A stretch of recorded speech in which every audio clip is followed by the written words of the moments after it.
Check, check, check. If you're hearing the sound of my voice or watching this on YouTube, that means you're now tuned into another chapter of the Introverted Intuition podcast. I believe this is the 155th chapter. I'm not sure. As always, my name is Jeff, aka Amazon bestselling author, aka New York Times bestselling author. Before I introduce my guest, I just want to remind you that we are sponsored by BetterHelp. BetterHelp is a service that provides online therapy, and with the craziness that 2020 has offered consistently, I think therapy is a great medium to deal with all that, especially from the comfort of your own home. So if you go to betterhelp.com/introvert and use the code introvert at checkout to get 10% off your first month, you'll be on a right path, a little bit of a cheaper path for your first month towards getting the healing you deserve. So again, that's betterhelp.com/introvert. Use the code introvert at checkout to get 10% off your first month. Thank you, BetterHelp. Today's guest is technically a returning guest to the show, but the recording that we did last time through Skype a few months ago, the audio and the video was just like too bad to salvage. And Skype is a bit inconvenient in terms of what they can do to help. So a few months later, have him back for a proper first introduction onto the show, second introduction. I had the honor of being a part of the Freedom from the Darkness panel for the Afros and Audio Visual Podcast Festival. It was one of the best days of my life. I want to definitely talk about that. And yeah, I'm just happy to have him back. So please introduce yourself to the people.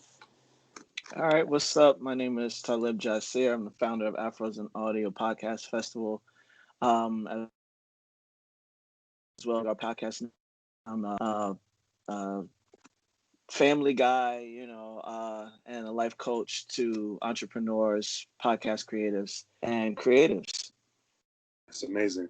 Yeah, like I mentioned, you were on the show before, but I couldn't salvage the audio and video. But during that time, we were talking about the moments leading up to the Afros and Audio Festival. Mm-hmm. Can you take me back to those moments? Was there any nervousness and pressure having to adjust to a virtual setting?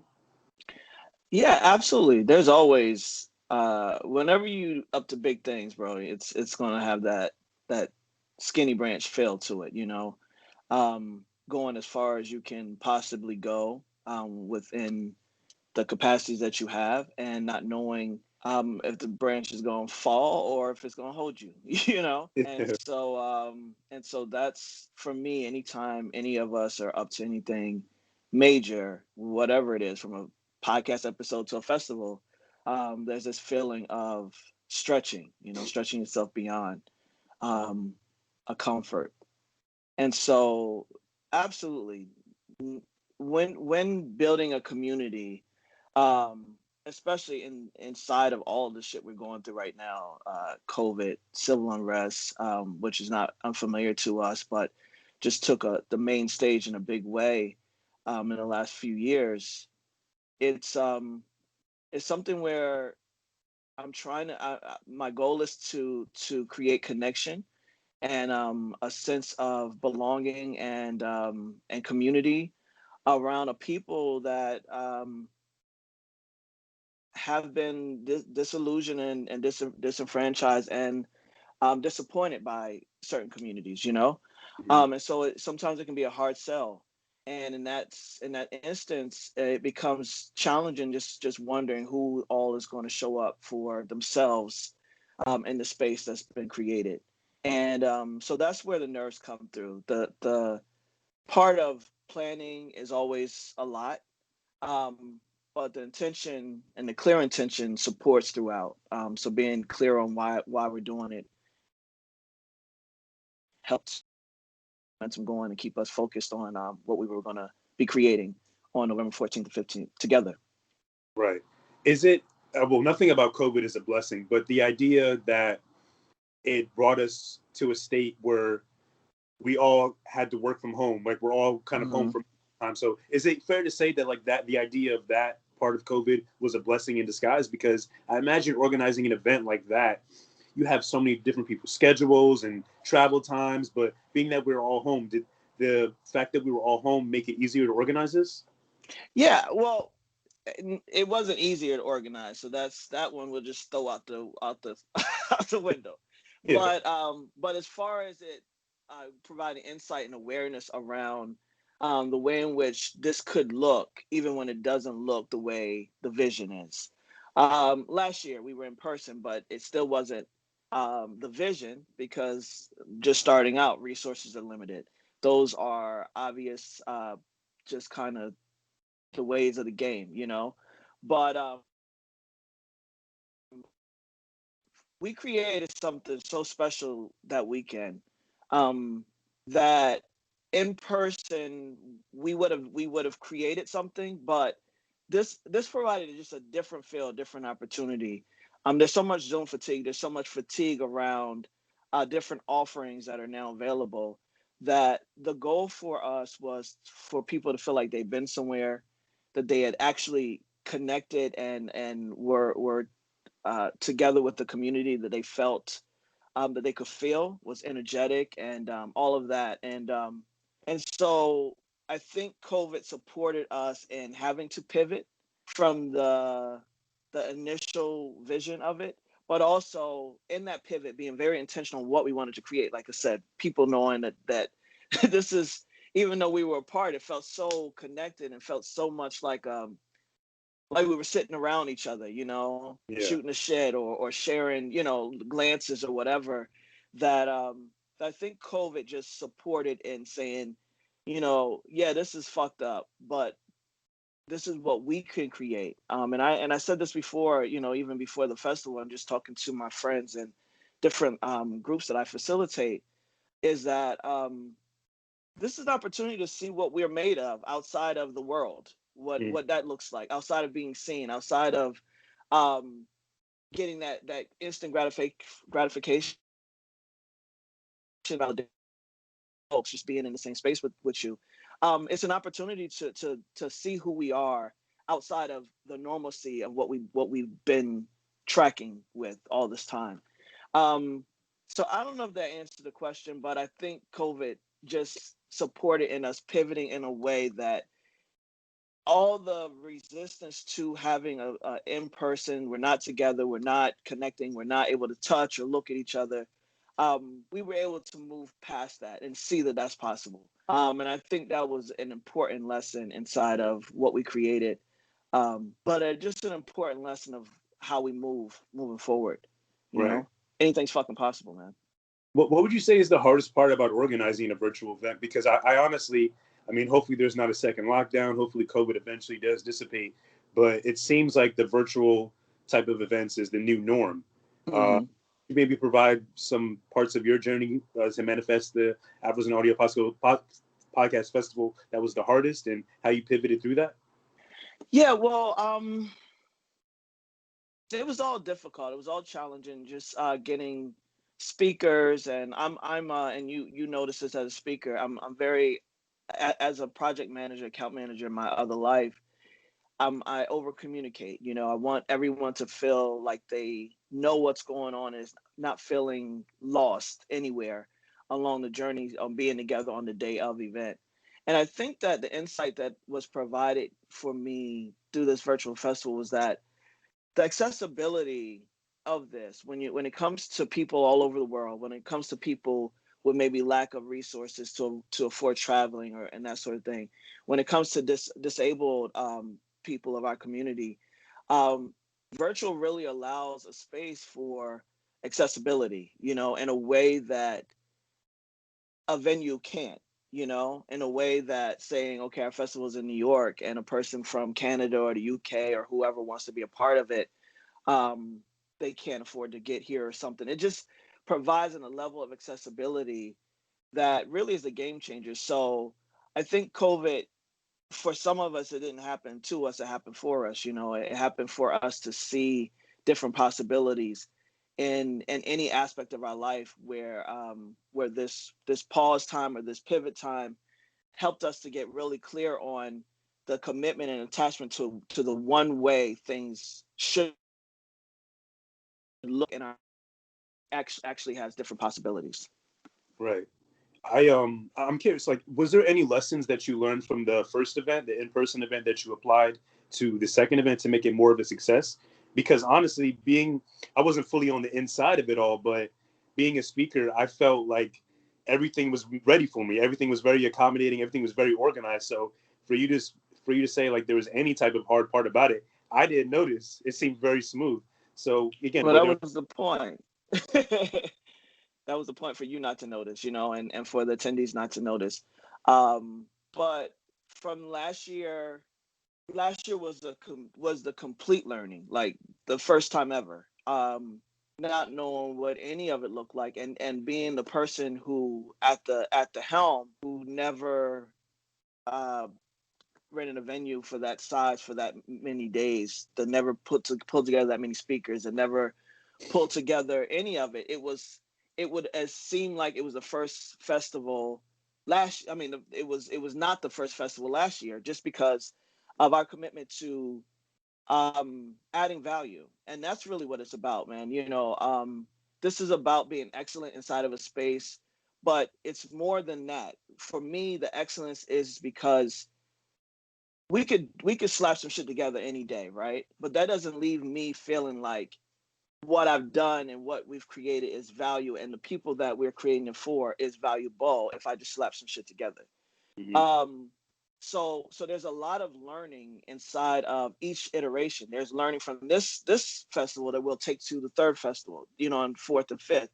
So there's always going to be, but for me, it just fortified the importance of what we do, connecting with our speakers, connecting with our attendees, making sure that every I is dotted and every T is crossed, and making sure that we all fit. And that was the intention in the beginning, and that's the intention that will continue to carry on. And I think staying committed to that, even though we're going to continue to expand and elevate and progress it, that main intention of community is at the forefront at all times. And even as it grows, how do we keep that level of intimacy with one another? I think that is the biggest thing from last year, is like, okay, we created something amazing that people felt like we had. One person from the festival last year said, I've traveled to New York a million times, and this is the first time New York ever felt like home for me, Mm. simply because they were in the festival, a part of the festival. And that was something that's like, okay, how do we capture that every year for every person? People who are introverts who need time to like get under cover after they've been with people for that damn long. um it's like, actually this time I feel energized, and I don't want to go hide because I've been involved in something of, Right. with too many people. It actually makes me want to lean in further. It's like, how do we capture that moving forward? And so I think those are things that we're taking with us year after year. Is how do we keep the intimacy, even though this is going to scale? It has to scale, so that we actually see our power inside of this industry, and our power inside of what we're creating. It has to scale. It has to get bigger. But how do we continue to keep our people focused on this sense of community and collaboration, and that you have community to lean on? Was the virtual setting cheaper? Yes, absolutely, man. Shit. You talk about New York in June at that. So our intention was to have a summer, event um, that was 2 days and in person, and that is a lot when you talk about New York summer, because New York summer is the hottest. You know what I mean? And in Yeah. all ways, you know. And so that last year was super. We don't have to get into that, but yeah, it's definitely, the overhead is less expensive. That doesn't mean that some of the platforms don't rival the cost of a venue. But we did our due diligence. We did our due diligence. We made sure that it worked for us and for you, and found the best platform for us that was cost effective, because we're the little engine that could, man. A Right. lot of things are coming from the heart, um, and not from the capital at this point. If I'm not mistaken, I think I saw a post maybe a week or two prior to the event that it almost got canceled. No, not this year. No, No, no. no, Okay, not at all. maybe I. Not for the virtual. Yeah, there was a post about postponing the June, that when March happened, we had postponed that and didn't know if it was coming, Mm. but not for the virtual. We were full speed ahead. Once we decided on that, that never wavered, that never stopped. Okay, so day of November 14th, morning of, how do you feel? You feel anxious? You feel nervous? You feel excited? How you feeling? Um, I'm feeling good. I'm feeling like today's the day. Finally, it's the same as last year when today became the day, and I had to travel into Brooklyn from. I live in Jersey City, so I had to travel into Brooklyn to meet up and be there. And last year I was able to like just sit back on the couch that was in there and just watch this amazing group of speakers and these amazing attendees come together and be together and just and this year was kind of the same. I had a few roles that I had to do which I shouldn't have took on because I sucked at them. But like moderating, back in moderating, I should just let that for everybody else. But besides the point, it was an opportunity to really just watch all the work come to fruition. And so there wasn't any nerves because I'm a life coach. I know how to do this. I know how to speak power into things and believe that all the things that have been done leading up to it have been done for the time, and that we're gonna be okay. So barring any tech hiccups and stuff like that, that would be the only outlier that would mess up the day. Right. Otherwise, I'm a person, I've raised a 21-year-old. She's 21 now. And when she left for college and when she's, now in her own place, I raised you. So I trust you. If I don't trust you, then I got to look at myself, not you. So this is the same thing with the festival for me. It's like we did everything we could possibly do. Now I get to trust you and the attendees and everybody else a part of it and the organizers to make these 2 days great. Man, that day of, I woke up. First of all, I spent like the first few hours of my day practicing like everything I had to say, and Nice. it was more so. It wasn't more so nervousness, but just excitement, and I wanted it Mm-hmm. to be perfect, because I felt very honored to be a part of that. And again, it was my first time doing something like that, so I'm very big on first impressions. So I wanted my first impression with that event to be as perfect as possible, and I like to think that myself and my other panelists, we did You a pretty. did. You did do great, bro. And that's the part, right? It's like some people. I've done a panel, a Python with podcast movement organizers, the founders of that, and other podcasts. Big conferences, and I've been on the panel with them, and I'm big on allowing first times. Like you're capable, and if there was anything about it that made me feel like you weren't capable, then I would put you in second chair, moderator, panel, whatever, because I'm working with you. I'm meeting you where you are, but I want us to have opportunities to stretch, and that's what that is. It's like if you personally have a goal to speak more in 2021 or speak more in 2020, then let's get it. Let's go. Let's get it started.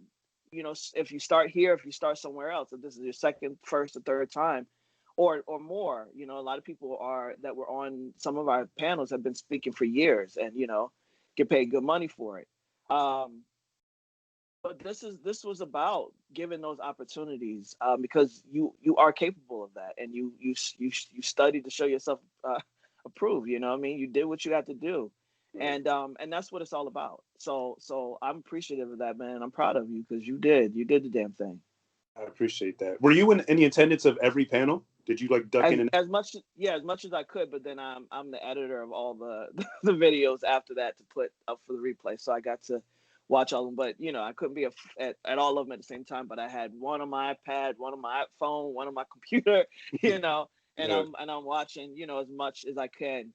Um, so, but again, it's I'm not, and sometimes like all the support I'm giving, I hope nobody feels like it's micromanaging because really it's simply support. I want to make sure that I'm not overwhelming, but I'm also giving the amount of support that will help everyone feel like on day of, all I gotta do is push this button and I'm in and I'm good to go. And I don't gotta worry about all this other stuff. And so that's like a real goal. It's just to make sure you feel like you're a part of something Right. from pre-festival to after festival, and in between, obviously, during. There were so many different types of topics being discussed on every panel. Did you have like a one big list that you had to chop down in order to solidify what panels you had that day? And were there any that didn't make the cut? Oh, absolutely. We had a few that didn't make the cut, and it wasn't a personal thing. It would be because for me, each year we do this, the conversation gets a little different and it gets to be progressive. If not, then we just, we run in our mouth without no action. I'm a person about application.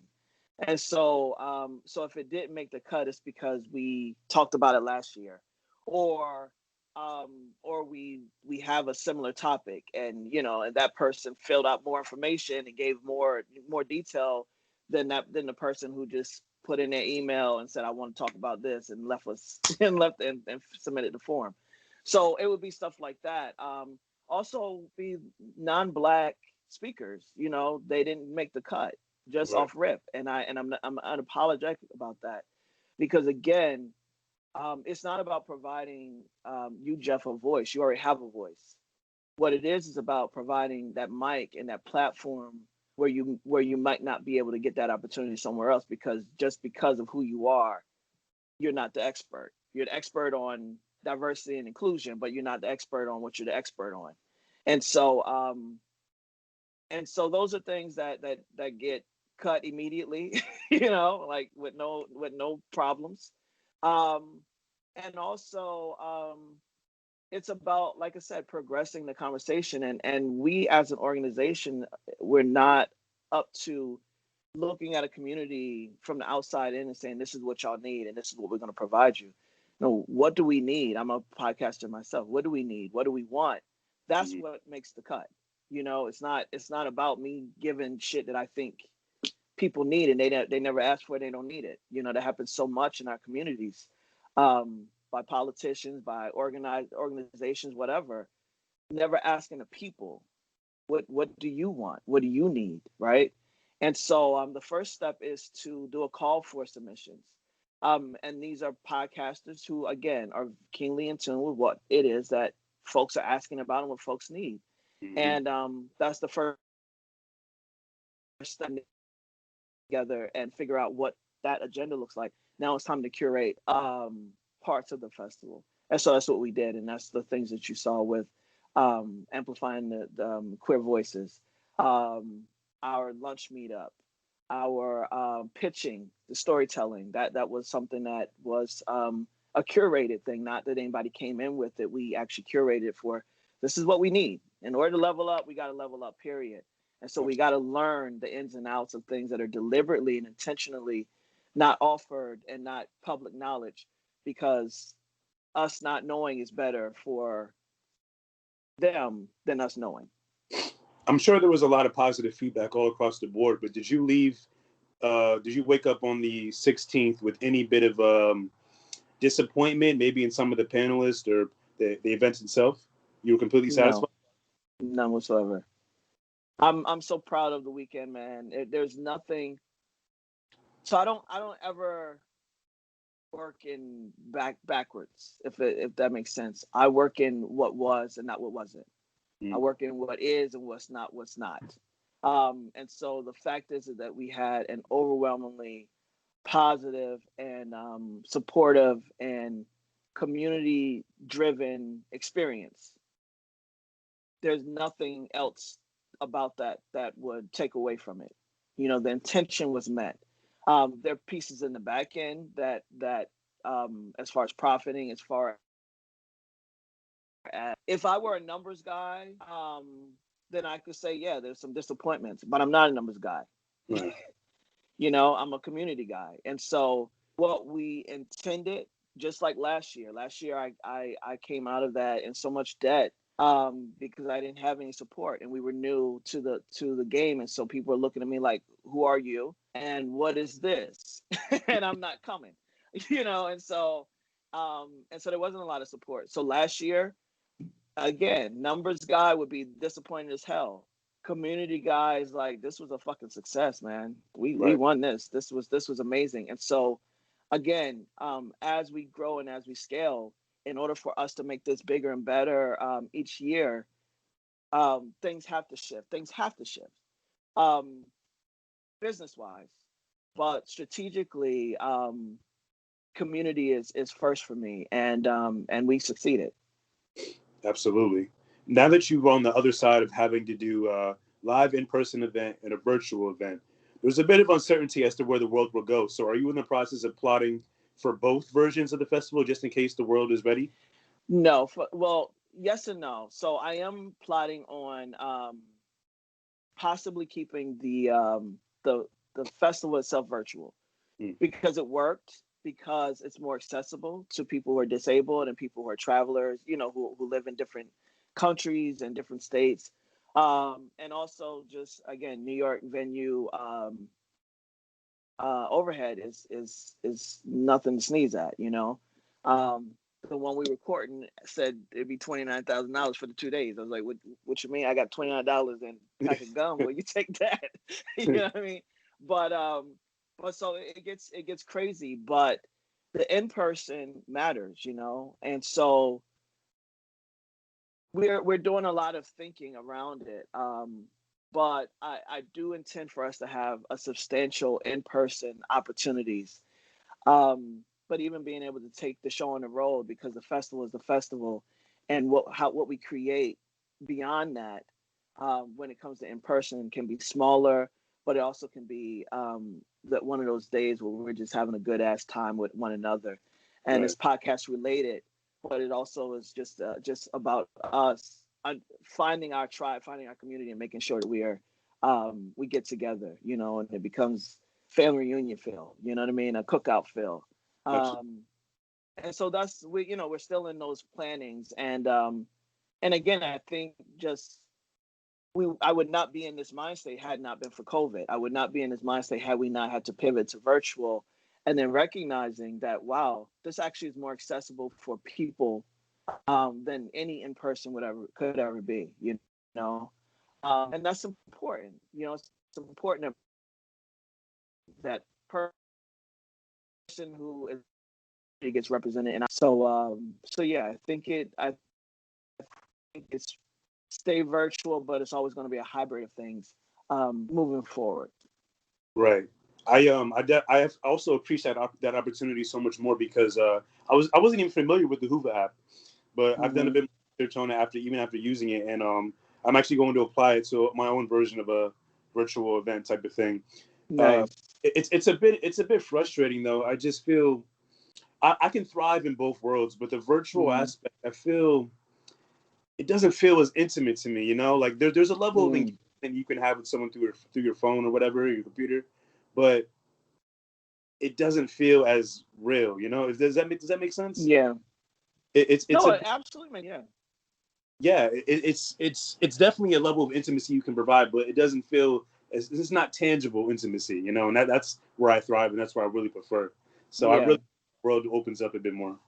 Yeah, yeah, me too. And so one of the things for us too, and I said this, like, okay, next year everybody's cameras on. People showed up with their cameras off, and it wasn't explicitly said, but my goal was that we were able to see each other. We were able to feel that, at least that level of intimacy. Not saying it explicitly. And people obviously do what they want. It wouldn't have been a requirement, but it would have been like, this is what we're doing in this particular festival is we want to see each other. We want to be able to look each other in the eyes and see people shaking their head, or whatever. Just championing each other. And so that was like, okay, next year we'll be explicit about that. You know what I mean? Right. So as far as learnings, those are the things that we learn. One of the things that we learned, but yeah, it's definitely less intimate. But again, it's for me, it's about and starting to recognize those folks that weren't a consideration. When we don't have certain experiences, we have blind spots in experiences, and when we don't have certain experiences, we don't know what it feels like to the person with MS, or the person that's wheelchair bound, or the person that's hearing impaired who can't show up to a live event, or a person on fixed income, or person who can't leave the state, for whatever reason. Right. Um, that becomes important as well, just as important as us getting together. And so having smaller events where we can still do the same thing, get together and have learnings, but also have a good time and put face, face to name and face the internet image, I think are still going to be very important. But the festival is so much information, man. It's a crime to not make it as accessible as possible. Right. You know? It's such a great idea. It's such a, I Mm-hmm. love the idea of the inclusivity, specifically for Mm-hmm. Black people. I Mm-hmm. feel like a lot of times in our community, our egos have held us back from collaborating. There's Yeah. always that person that thinks they're better than the next, and I felt very welcomed and appreciated in that weekend, and Yeah. I'm forever grateful for it, for sure. Thank you, man. Thank you, man. We're creating a culture of community, and like I said, I mean, it's 2020, but there's so much deliberate acts that have been done to kill our belief in community and what's possible and capable of doing when we are together. Um, and so that's something that, eh, in as much as I have the power to do so, I want to normalize community again for us, and show where it is possible to really have community that you can lean on and support and resources. And a lot of it is the scarcity, and that's a deliberate act against, if one of us has, the other can't. And it's even going on in podcasting. You're seeing it now where celebrities are getting the deals or whatever, and folks like you or me are still looking like, well, what about us? Will we ever reach that level? And the Right. answer is yes. The answer is yes, but that means that there's some creating and some work to be done in order to make that happen. And without community, it becomes impossible. But to realize that there's a space and place for us all. There's 7 billion people in this world. You're not taking away from anybody's meal from being great yourself, and to be able to be willing to collaborate with one another. That's how we get further. It's not about anything else. But there's a scarcity that's been created that perpetuates a lot of the bullshit that we work through and treat as if it's real and true when it really isn't. I feel like the word bullshit is a perfect definition when you think of 2020. Mm-hmm. The first half was very, very hard to adjust to. I feel like the last time I had you on the show, it was off the back of George Floyd, maybe a little bit after that. Mm. Do you feel like do you feel like there's been any change in the world, maybe specifically in our community from the beginning of the year to now? Wow, that's a question, man. I live off of a corner uh, that every MLK Boulevard looks like in deliberately so. Concentrated, criminalization of people's bodies. If I can walk to, in my community, 3 different police precincts and go down my street and see, then you're not here activity, you're here to police me, period. It's like mine, where I'm I value, even though I can move anywhere else in this, it's going to be hard for that level of progression, Right. and because there's too much bullshit happening here. Um, and they just are living inside of it and are unclear why it's happening. They just know it's happening.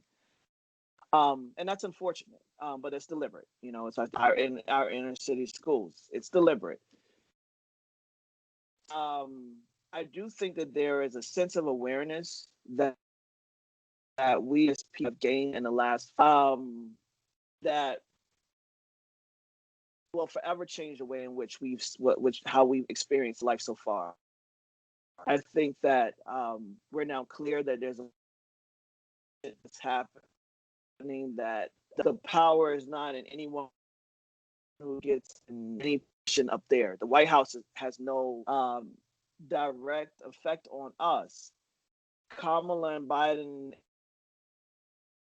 now means nothing to us. What it means to us is that what we're clear on, if anything is going to change when it comes to policies or laws or even in our communities, it takes a person, an individual who can create extra to make it change. The people are and I think that we are starting to realize that now as the years have gone by, since I would say since Trayvon Martin, since Sandra Bland, since it's just I can we can go back to the 19. We can start with Emmett Till. We can go back past them. You know what I mean? It's just I think now the collective power is so much folks become a space where we are unstoppable, but there's still a lot of work to be done as individuals. We're talking about on the mental level, the idea that you do have power, each of us, and the only difference between as someone that is there and you admire them and you say that damn, who are they? How did they do it? The difference between you and them is a choice and a decision, and we all have access to that, each of us, and we all have access to making a choice to stand up for the things that we believe. It's all and so I think that that's shifting.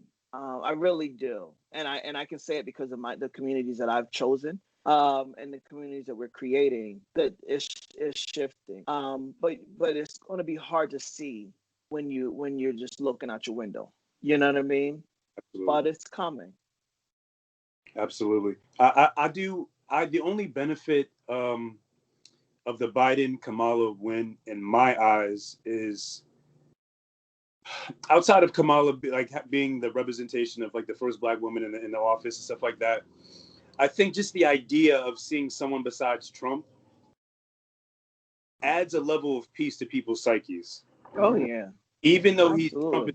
Trump is in office right now, that level of peace, like the amount of peace that was brought to my grandmother when she saw that Biden and Harris won, that made me happy. Granted, I know there's not going to be any real differences that's going to affect her life or mine, but just the idea of not having Trump in office was that like that breath of fresh air. Absolutely. Yeah. Yeah. Well, everyone is feeling that. I mean, everybody who cares about that is feeling that. My grandmother is 90 years old. She called me before this call, so I have to call her back. But we talked for hours about this situation. And it's like, wow, you've seen mad presidents, Grandma. to the presidents that I've seen. But and for her to have this level of alarm with this one president that she's seen, I mean, this woman was born in the 40s, so she's seen all types of racist crazies in that office, and this is the guy that got her messed up. You know what I mean? It says a lot, and so yeah, absolutely. I'm very ecstatic that Trump is gone. However, I don't put no power. I don't put my hope in who's in that Oval Office. It's us going to City Hall, and us being able to sit there and listen to the shit that they're trying to do in our cities, on our local state legislature. That's important, because that's where it counts too. And that's a place where we can find our power as well. So it's just encouraging people to be in places that their power and their ideas without hope and places. It wasn't ever built for our winning, Right. But we're built for our winning. So that's where we got to get clear and focus. Absolutely. Do you think in a moment of self-reflection, now that we're almost at the end of 2020, can you pinpoint any moments that happened this year that were very impactful and memorable to you, that also caused you to learn anything new about yourself or your situation in life? Yeah, a lot. I mean, having to pivot in resistance to COVID. There was I would say from March to probably May, where I was just in resistance to it. Like, okay,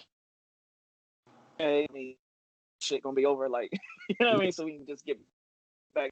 And no. And so having to just kind of grow in that space, and I've been this way prior.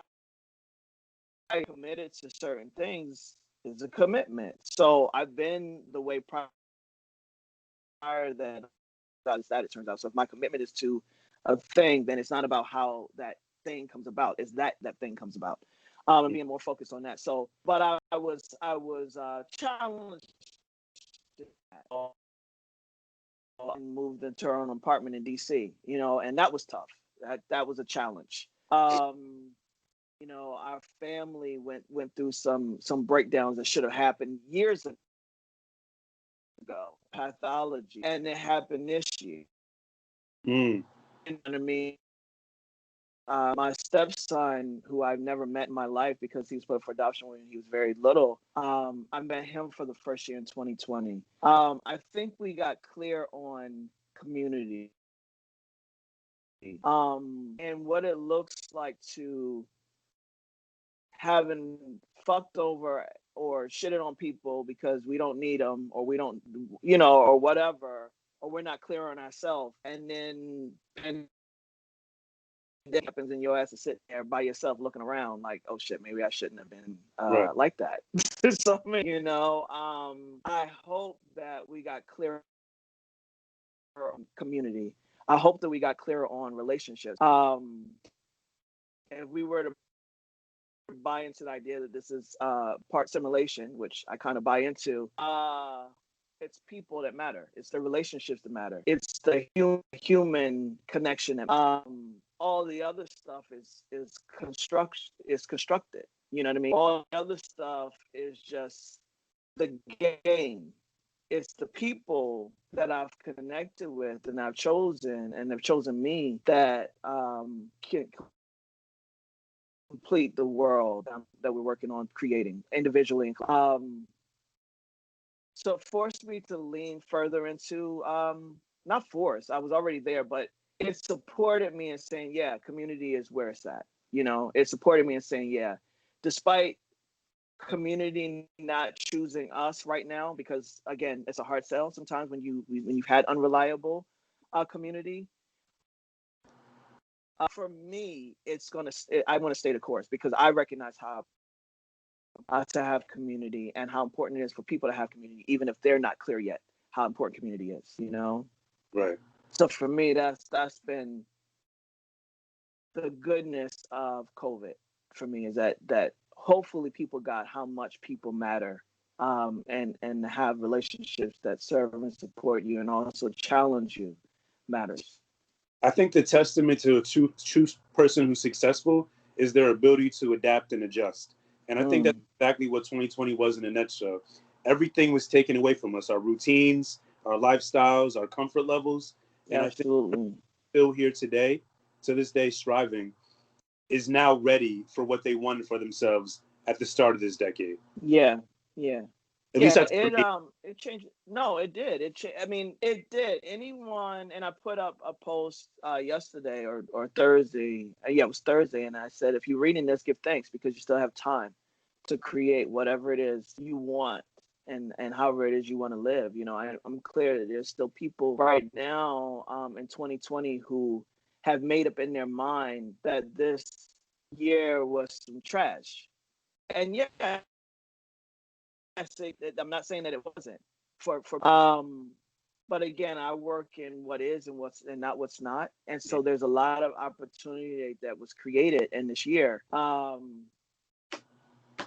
that I think helped clear up people's vision for themselves and clear up people's vision for the people around them. That wasn't so clear when you just in motion. It wasn't so clear when you could go out and hang out, and that is where your mattering came, is the validation of the world, the validation of being able to move here and never be alone, because you could choose that.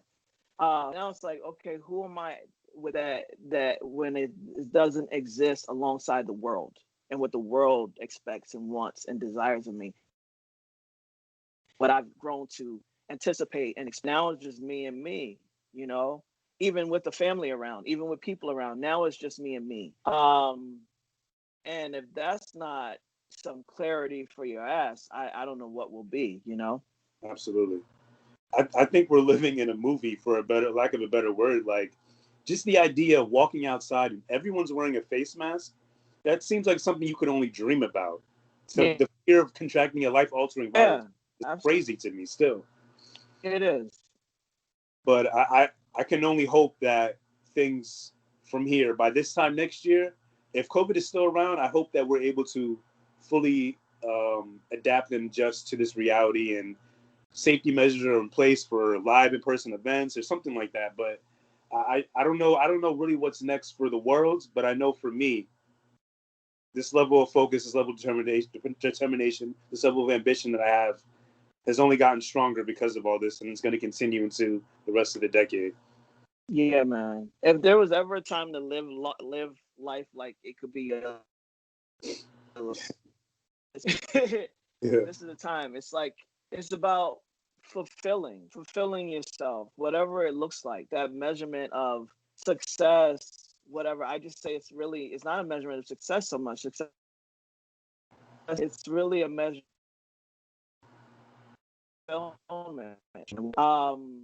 And how do you adapt and adjust in a way that you're still fed and fulfilled despite it not looking the way in which you may have anticipated or expected? You know, when I was 19 years old, I got this adinkra on my arm, and it's the crocodile, and it means the crocodile lives in water, yet it breathes air and not water. And for me, and it's the symbol of adaptability.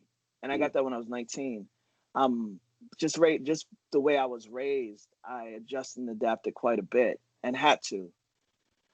Um, and so that's a superpower. You know what I mean? It's a superpower to be able to adapt and adjust and be clear that all your life, with that one consistency being changed, that is a superpower. Be able to adapt in all ways and always.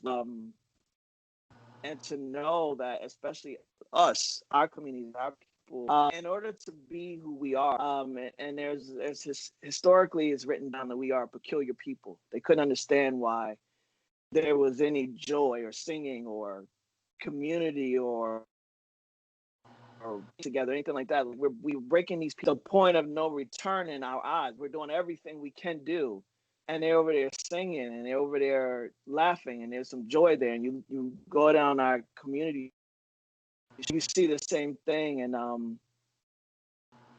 we're peculiar people for a reason. You know what I mean? We know how to do this. We know how to adapt. But when we get caught up in the game and the system, we forget that that's an opportunity for us all.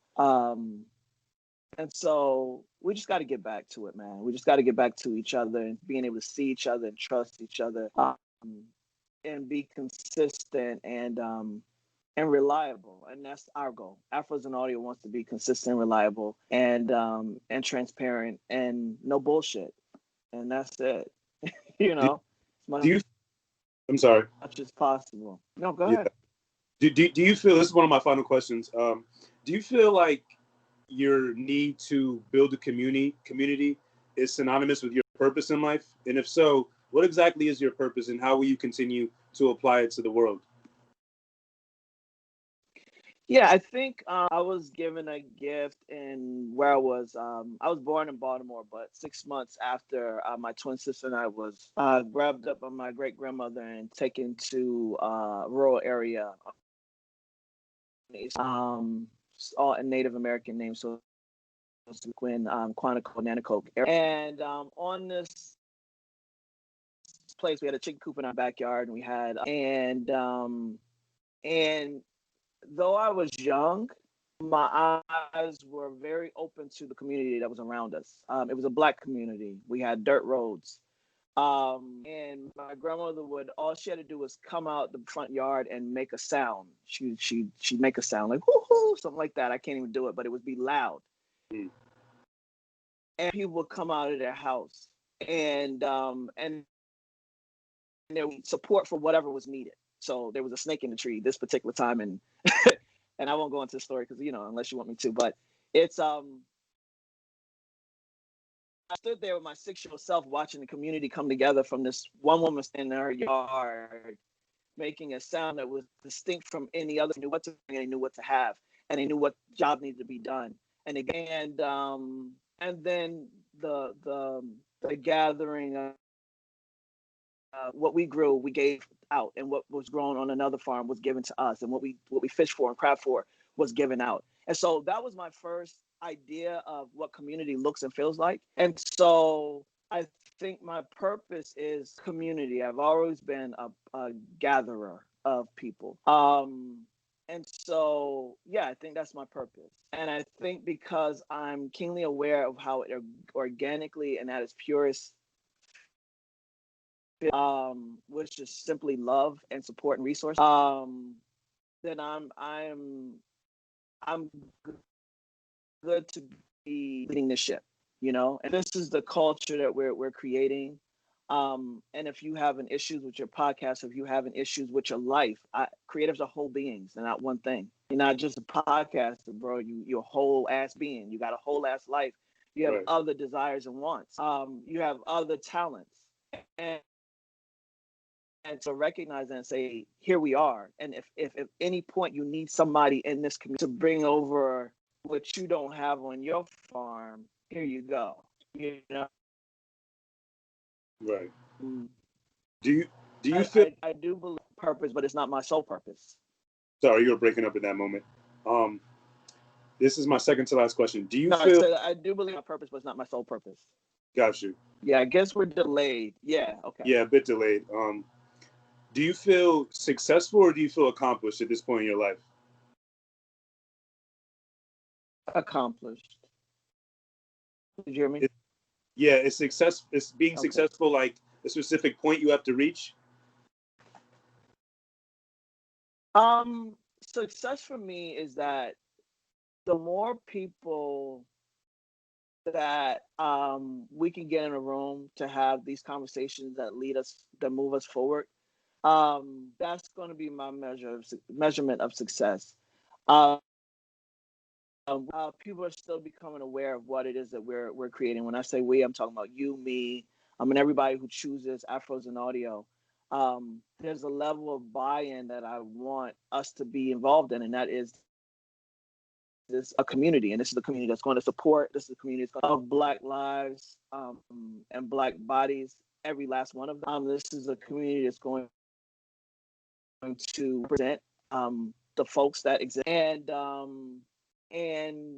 I want to begin to normalize that so much that we are simply in conversations of how do we move forward, and not this person is different, and I don't know if I rock, or I don't know if I want to be around this person, or want to work with this person. I want to be able to all that bullshit that we've been doing for years. Internally in our own community. And that's going to be my measurement of success, man. One day the numbers are going to exceed the vision I have today. And we're all not moving the same, but we're all moving forward. Right. Now I'm gonna ask my final question. I'm gonna close my window after I ask it. This time next year, 2021. I don't know the specific date. November 20 something, 2021. Where do you see yourself? Where do you want to be? What do you hope to have accomplished? I can still hear you, but I'm just gonna close my window. Okay. Where I want to be is back in my creative bag. It's something that I've kind of been putting off. So I believe in my philosophy is the 4 C's. It's contribution, creativity, chilling, and community, right? And contribution and community kind of go together, but at certain points of our lives we get to access it differently. And right now I've been in contribution, I've been in community, I've been in wholesale, but my creativity aspect, it's time to go back to that, and begin to create my own content in the way in which I'm capable of doing. And so besides the festival that continues to go, my creative aspect, the way in which I get to write and create, is something that I'm working to collaborate on now, and just create more and let you guys get that side of me as well. because it all matters. It all goes together. You know what I mean? It won't be a different Talib. It's just be an expanded Talib. And it's all in my effort to be clear that creative as a whole, you know, and not just one way, one aspect. And I also have other shit, you know. Just be a strong leader in the sense that that I have nothing but leaders beside me, you know, and I see that in you and everyone else. I appreciate that. And I appreciate you coming up, taking the time to come back on the show. And I greatly, greatly appreciate you giving me the opportunity to moderate my first panel. That was a great time. I hope you have me back next year and many years to come. Absolutely. You did great. The panel did great. And it was so important. The freedom from darkness. This is the part. Whole beings. There's so many different aspects that we get to focus on, because by focusing on things that are holding us, our greatest possibility, gets us to our greatest possibility. Absolutely. It's an important panel, man, and people appreciated it. Amazing, man. That means a lot. Please shout out where people can follow and support you and join you on your journey. Yeah, afrosandaudio.com and at afrosandaudio on Instagram. And we just got a lot to come, man. And I'm looking at our community to create a lot of great and amazing things for youth, for just our community as a whole. And it's going to take all of us. So Afros and Audio, Instagram, afrosandaudio.com. Get connected. Tell us how you want to collaborate and support, and we in there. Absolutely. If you want to continue to support and follow Introverted Intuition, just simply go to introvertedpod.com. All details on the show, our merchandise. If you want to book us or any inquiries about the show, email us on introvertedpod@yahoo.com. And yeah, that's it. Again, thank you so much, Talib, and stay safe, man. We're almost at the end of 2020, man. Thank you, man. All right. Yeah. It's been a good year. All right, man. Been a year, yeah. Peace. Peace.